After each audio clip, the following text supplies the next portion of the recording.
Hi friends, అందరికీ నమస్కారం. Welcome to my channel. Friends, ఇప్పుడే అందిన వార్త. ఈపీఎఫ్ఓ ఖాతాదారులకు నిర్మలా సీతారామన్ కీలక ప్రకటన.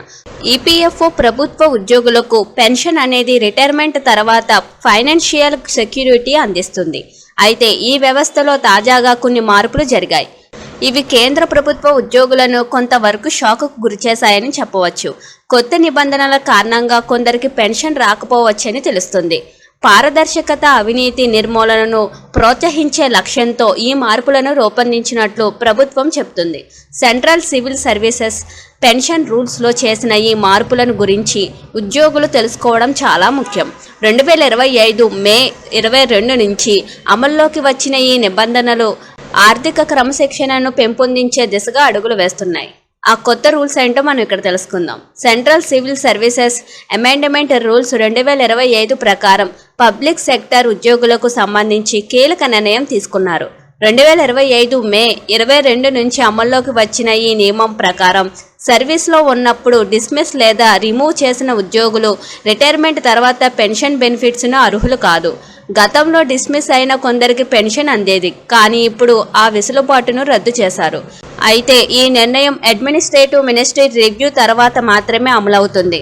నిర్లక్ష్యం, అవినీతి వంటి సమస్యల నుంచి దూరంగా ఉంచడమే లక్ష్యంగా ఈ నిబంధనలను రూపొందించారు.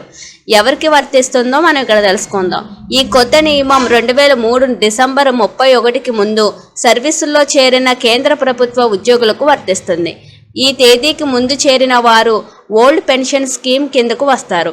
అయితే రైల్వే ఉద్యోగులు, daily wage workers, IAS, IPS, IFOS అధికారులకు మాత్రం ఇది వర్తించదు. సర్వీస్ నిబంధనలు, బాధ్యతల ఆధారంగా ఈ మినహాయింపు ఇచ్చారు. ఉదాహరణకు రైల్వే ఉద్యోగులకు వేరే పెన్షన్ రూల్స్ ఉన్నాయి. ఇవి ఈ అమెండ్మెంట్ పరిధిలోకి రావు.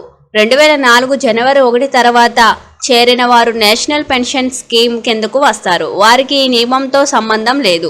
ఈ పాలసీ పబ్లిక్ సెక్టర్ ఉద్యోగులపై ఎక్కువ ప్రభావం చూపుతుంది. ఇంకా పెన్షన్ ఎవరికి వస్తుందో ఇక్కడ మనం తెలుసుకుందాం. కొన్ని ప్రత్యేక సందర్భాలలో పెన్షన్ ఇవ్వడానికి అవకాశం ఉంది. ఉద్యోగి భవిష్యత్తులో మంచి పర్ఫార్మెన్స్ కనబరిస్తే రిటైర్మెంట్ బెనిఫిట్స్ పునరుద్ధరణకు అవకాశం ఉంటుంది.